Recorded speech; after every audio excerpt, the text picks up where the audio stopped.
तीन बहनों की लालची भाभी।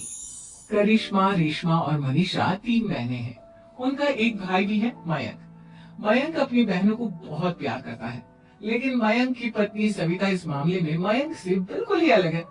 वो अपनी ननदों का जितना बुरा कर सकती है उतना बुरा करती ही रहती है और अपनी ननदों पर हुक्म भी चलाती है। करिश्मा, करिश्मा, तुमने अभी तक नाश्ता नहीं बनाया? तुम्हारे भैया को ऑफिस जाने में देर हो रही है। हाँ भाभी, बस अभी बनाती हूँ। करिश्मा, तुम ये ढीलापन छोड़ दो। कल को पराए घर जाना है। वहाँ अगर तुम इस तरह से काम करोगी तो लोग क्या कहेंगे कि माँ ने और भाभी ने कुछ सिखाया नहीं। और तुम्हारी दोनों बहनें कहाँ हैं? अब रेशमा मार्केट गई है और मनीषा सो रही है। क्या? सुबह के 8 बज रहे हैं और ये महारानी अभी भी सो रही है? ये कहते हुए सविता अपनी सास दुर्गा देवी के पास जाती है। माँ जी, देख रही हो अपनी बेटियों के तौर तरीके? क्या हुआ बहू? सुबह सुबह क्या कर दिया मेरी बेटियों ने? अरे, एक तो अभी अभी उठकर किचन में गई है, दूसरी सुबह सुबह बाहर चली गई और तीसरी अभी तक सो रही है। क्या करूं मैं इन तीनों का? मैं तो परेशान हो गई हूँ। जा जाकर उठा उसे और रेशमा से मैं बात करती हूँ। सविता सीधा मनीषा के कमरे में जाती है और उससे कहती है, महारानी जल्दी उठो, सूरज सर पर आ गया है। भाभी, थोड़ी देर और सोने दो ना, मैं रात को लेट सोई थी। वो क्या है ना, यूनिट टेस्ट चल रहे हैं। शराफत से उठती है या नहीं, या फिर पानी की भरी बाल्टी डालो तेरे ऊपर। नहीं नहीं भाभी, मुझे बिस्तर में नहीं लाना, उठती हूँ मैं। मनीषा जल्दी से उठकर बाथरूम में चली जाती है। सभी आराम से बैठकर नाश्ता कर रहे होते कि तभी रेशमा बाजार से हाथ में सामान लिए आ जाती है। रेशमा को देखते ही सविता उस पर तरस पड़ती है। लो, आ गई महारानी। ऐसा भी क्या सामान लाना था जो सुबह आंख मलते ही बाजार की तरफ रवाना हो गई? भाभी, कल आप ही तो चीख रही थी कि घर का सारा सामान मुझे ही लाना पड़ता है, घर में किसी को भी किसी काम से कोई लेना देना नहीं है। अब मैं बाजार जाकर सामान ले आई तो आपको इस बात से भी तकलीफ हो रही है? देख रही हो माँ जी, अपनी बेटी की जुबान कैंची से भी तेज चलती है। और मयंक, आप तो कुछ कहेंगे नहीं अपनी लाडली बहन को? रेशमा, अपनी भाभी से ऐसे बात नहीं करते। चलो माफी मांगो। भैया, मैं क्यों माफी मांगू?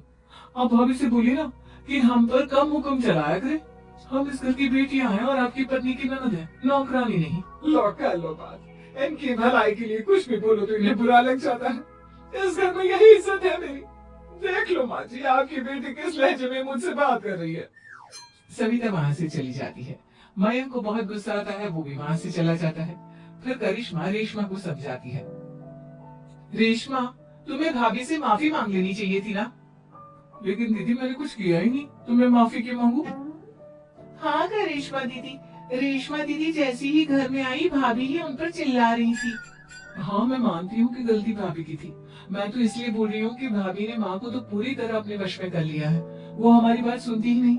मयंक भैया हमारे लिए हमेशा खड़े रहते हैं, इसलिए उनकी बात का मान तो तुम्हें रखना चाहिए था ना।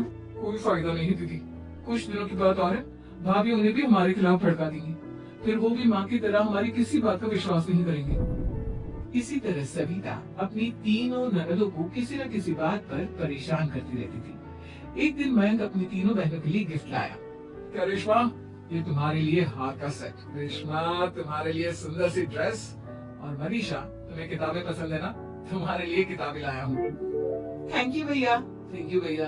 थैंक यू भैया।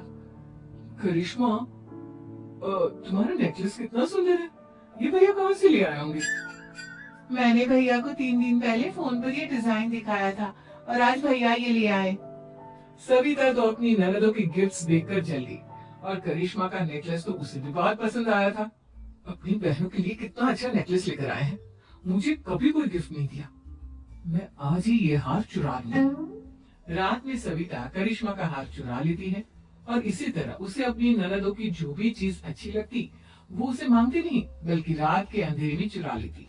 इसी तरह दिन बीतते गए और सविता ने मयंक के दिल में भी उसकी बहनों के लिए नफरत पैदा कर दी। एक दिन मयंक ने करिश्मा और रेशमा के लिए रिश्ता देखा और ये बात उसके घर में सबको बताई। माँ, करिश्मा और रेशमा के लिए बहुत अच्छा रिश्ता आया है, वो लोग कल इन्हें देखने आ रहे हैं। आप और सविता मिलकर सारी तैयारी कर लेना। ये सुनकर करिश्मा और रेशमा खुश हो जाती हैं, लेकिन सविता सोचती है, अगर इन दोनों बहनों की शादी हो गई तो घर और बाहर का काम कौन करेगा? मनीषा तो एक नंबर की कामचोर है, उससे तो किसी बात की उम्मीद लगाना ही बेकार है। मुझे इस शादी को रोकना होगा। अगले दिन सभी लड़के वालों के स्वागत की तैयारी करने में लगे होते हैं। तभी मयंक अपनी बहनों से आकर कहता है, तैयार हो गई तुम दोनों? देखो दोनों लड़के बहुत अच्छे हैं, मैं कोई कसर नहीं छोड़ना चाहता, इसलिए तुम उनके सामने अच्छे से बिहेव करना और अपनी भाभी से लड़ने मत लग जाना। करिश्मा, तुम वो नेकलेस पहन लो ना जो मैं तुम्हारे लिए लाया था। भैया मैं बहुत देर से वो नेकलेस ढूंढ रही हूँ लेकिन मुझे मिल ही नहीं रहा। क्या तुमने नेकलेस खो दिया? तुम्हें पता भी है वो कितना महंगा था? तुम कोई काम ढंग से नहीं कर सकती। मयंक गुस्से में वहां से चला जाता है। थोड़ी देर बाद लड़के वाले भी आ जाते हैं।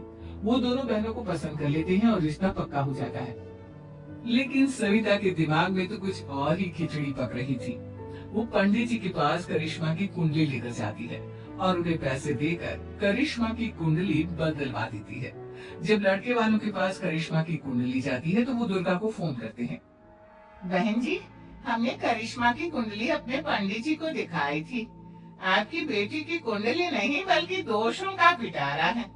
देखिए, मैं और मेरे पति इन सब बातों में बहुत विश्वास करते हैं, इसलिए हम आपकी बेटी से अपने बेटे की शादी नहीं करा सकते। इस तरह करिश्मा का रिश्ता टूट जाता है और सभी घर वालों को बहुत दुख होता है। अब कविता सोचती है, चलो करिश्मा का तो रिश्ता टूट गया, अब रेशमा का भी रिश्ता तोड़ना है। क्या करूं क्या करूं? अब सविता आवाज बदलकर किसी अननोन नंबर से रेशमा की होने वाले ससुराल में फोन करती है। हेलो, मैं कौन हूँ कौन नहीं ये आपके लिए जानना जरूरी नहीं। बस इतना सुन लो कि रेशमा का 2 साल से किसी के साथ अफेयर चल रहा है। बस रेशमा का रिश्ता तोड़वाने के लिए सविता का इतना कहना काफी था। अब रेशमा का भी रिश्ता टूट गया। मयंक और दुर्गा देवी ने रेशमा को खूब खरी खोटी सुनाई और उससे बार बार उस लड़के के बारे में पूछने लगे। आप दोनों मुझे क्यों परेशान कर रहे हो? अरे कोई लड़का होगा मेरी लाइफ में तो मैं बताऊंगी ना। जब कोई है ही नहीं तो कहाँ से लाऊं मैं कोई लड़का? तेरे होने वाले ससुराल वालों को फोन किसने किया था?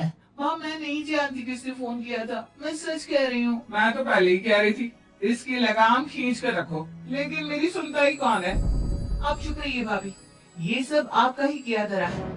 अब तीनों बहनों को विश्वास हो जाता है कि ये सब उनकी भाभी ही कर रही है। तीनों बहनें अपनी भाभी को सबक सिखाने के लिए एक वकील कर लेती है और घर में हिस्सा मांगा। देखो भैया, माँ बाप की जायदाद में जितना बेटों का हक होता है उतना ही बेटियों का, इसलिए इस घर के 4 हिस्से होंगे और हमें अपना हिस्सा चाहिए। मैंने तुम्हारे लिए क्या क्या नहीं किया और तुम इस घर में हिस्सा मांग रही हो? भैया, आप और माँ हम बहनों की कोई बात नहीं सुनते हो और भाभी हमारी शादी नहीं होने देगी क्योंकि उन्हें लगता है कि आप हमारी शादी में ज्यादा पैसा लगाओगे और उन्हें हम जैसी फ्री की नौकरानी कहाँ मिलेगी। तो हम भाभी के साथ तो रह नहीं सकते, हम बहनों को अपना हिस्सा चाहिए। अरे तुम्हें शर्म आनी चाहिए अपनी भाभी पर ऐसा इल्जाम लगाते हुए। वो तुम्हारे बारे में कितना सोचती है। हाँ माँ, भाभी हमारे बारे में बहुत सोचती है। दिन रात बस यही सोचती रहती है कि किस तरह से अपनी तीनों ननदों को परेशान करूं और कभी मुझे पढ़ने भी नहीं देती। दोनों बहनों का रिश्ता भी तो इन्होंने ही तोड़वाया है और रात में हमारे कमरे में आकर हमारी चीजें भी चुराती हैं। इसी तरह सविता की तीनों ननदें अपनी बात पर अड़ी रही। अब कोर्ट में तारीख भी शुरू हो गई। जब सविता को लगा कि उसकी तीनों ननद इतनी आसानी से नहीं मानने वाली, तो उसने अपने पति और सास को सारी सच्चाई बता दी और अपनी तीनों ननद से माफी मांगी। मयंक और दुर्गा को भी अपनी गलती का एहसास हो गया। अब सविता खुद करिश्मा और रेशमा के लिए अच्छा रिश्ता ढूंढती है और उनकी शादी करवाती है।